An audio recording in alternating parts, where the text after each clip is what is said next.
Hello and welcome to episode 15 of our monthly Election Connection video series. I'm Scott Jarrett. And I'm Ray Valenzuela. We are your elections directors for Maricopa County. Each month we have a new episode of Election Connection. Where you, the viewers, can submit questions to us. And the questions from today's episode are from the August Just the Facts newsletter. Where you can sign up at justthefacts.vote. Okay, Ray, I think it's my turn to lead off with asking you a question. So, are you ready? I think so. All right. So, the question for you today is, how can I participate in an election if I am physically incapable to vote by mail or in person? Again, another great question from our intuitive audience out there. The answer is kind of simple, but needs some explanations. It's basically by utilizing what is called Special Election Board process. What is a Special Election Board, also known as SEBs, and what services do they provide? Before I get into that, as a note, and it's quite apropos to this question, the fact is that we just filmed and will be presenting August 23rd from 11 a.m. to 11:45 our third virtual workshop that is specific to accessible voting. It's going to have a lot of visual, and I'm a very visual person, so that'll be very helpful, and also have a live Q&A at the end. Again, August 23rd, 11 a.m. to 11:45, and you can sign up to see that and participate at videos.maricopa.vote. And if you sign up there, you also have a link there for Just the Fact newsletter if you want to send us an election connection question for any of the future series. But again, that's a good workshop because it provides a lot more details, and because of that, I'll just kind of skim over some of the options back to what are special election boards and what services do they provide.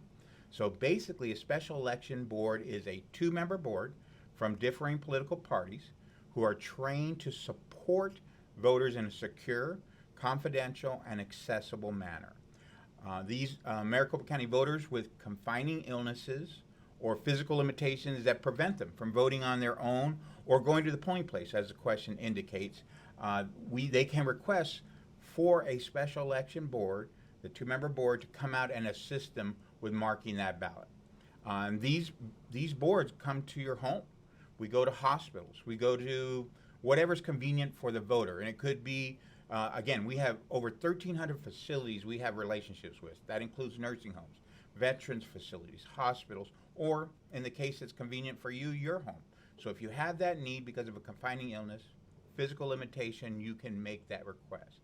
But I do want to point out that when the question was, how can I vote if I'm incapable of voting by mail or in person? The by mail, I want to point out because in case you don't know, we do offer, on top of regular standard ballot by mail, we offer large print and braille ballots as an alternative format ballot. And I just want to point that out because some voters may not realize we offer that. So if you want, you can still vote by mail if an alternative format ballot would assist you in casting your ballot by mail independently. So I didn't want to take that option off the table if you didn't know about being able to get a braille ballot, being able to get a large print.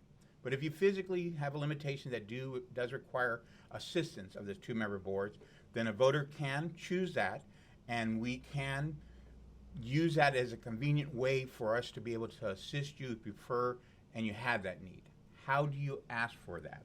You call 602-506-1511, our STAR Center, as it's called, call agent, and it's 90 days to 11 days prior within an election that you're eligible for. You can make that call and request that service. They'll ask you a few questions. Where are you at? What hospital? Or is this at your home? Contact information and so on. Also, you can go on request.maricopa.vote and you can make an online request for a ballot to be mailed to you, as we discussed, but in an alternate format, large print, braille, or regular, or you can request that SEB team.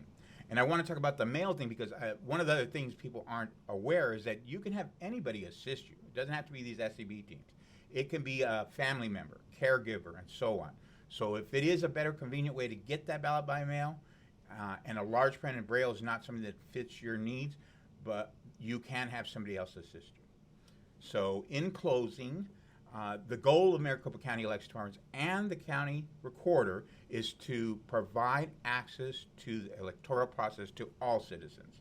And the voter assistance services that we offer, both by mail, in person, whether it's you going in, we have accessible device, they're designed to specifically support members of the accessible needs community. So again, if you want more detailed information and visuals of the accessible voting process, visit videos.maricopa.vote, sign up for that upcoming August 23rd virtual workshop, or again, that one is poignantly aimed to all of the available options for voters needing this type of support. Or you can call 602-506-1511 to discuss the options with one of our agents. And that's how somebody can participate in that needs community. Well, great information, Ray, and I'm so glad that you highlighted our upcoming virtual workshop. There's going to be a lot of great information. And that was selfishly done since we're both in it, so I want to make sure promote our stardom. Well, one of our components of our mission is to provide accessible voting and let voters choose the mode in which they want to participate in the election process. And so this workshop will really highlight those options available for those voters. Absolutely. And as the county recorder, Stephen Richard, always says, we offer a buffet of options, whether it's in person, by mail, accessible, so take advantage of those particular options. So, Scott, the next question is for you. Are you ready? Yes. Okay. I'm interested in working in elections, but I want to make sure I select the right position. Can you provide information about the election positions available and the hourly pay? Well, we are thrilled that you're interested in working in elections because when we administer elections, we cannot do that by ourselves. Really, it's the community all coming together to serve voters of Maricopa County. So the best way to get the information for you to select the position that you would like is to go to getinvolved.maricopa.vote. Again, that's getinvolved.maricopa.vote.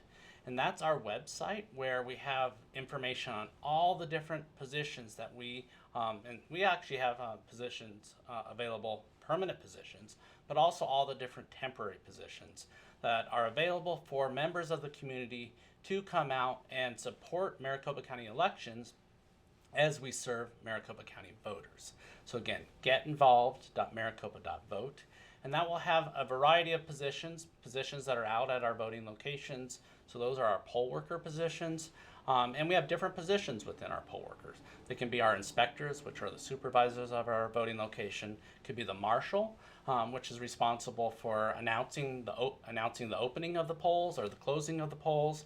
Also assisting voters manning the tabulator and providing general security for the voting location.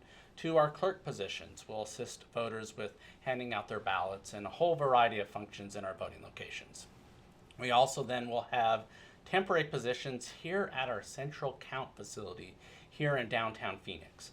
So those will be bipartisan citizen boards. Again, members of our community coming in to support us election administrators as we're going through the election process.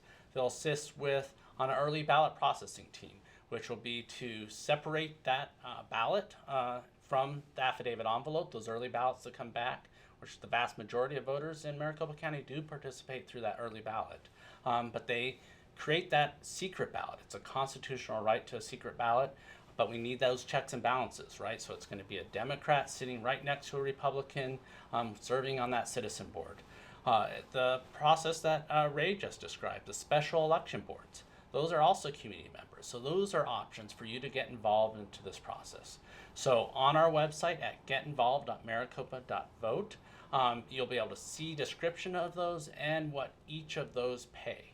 And really the pay ranges from right around $14 an hour up to $20 an hour, depending on the specific position. Now that always changes a little bit for every election cycle. One of the reasons is because in Arizona, the minimum wage goes up every single year. So when that happens, usually then we adjust our pay scales up slightly. But for the most up-to-date information, Again, go to that website, getinvolved.maricopa.vote. And I want to echo your sentiment, Scott, that we can't do this without the community. It is a need to have those bipartisan boards, those SCB teams to be bipartisan, and they are citizen boards. So again, thank you for pointing that out, and thanks for the questions to the people that asked. Yeah, always great questions from our viewers and our readers of our newsletter. So thank you for turning in today, and we appreciate the opportunity to answer your questions. And don't forget to submit your questions in the Just the Facts newsletter next month, where we'll answer more election questions that matter to you most. Thank you. Thank you.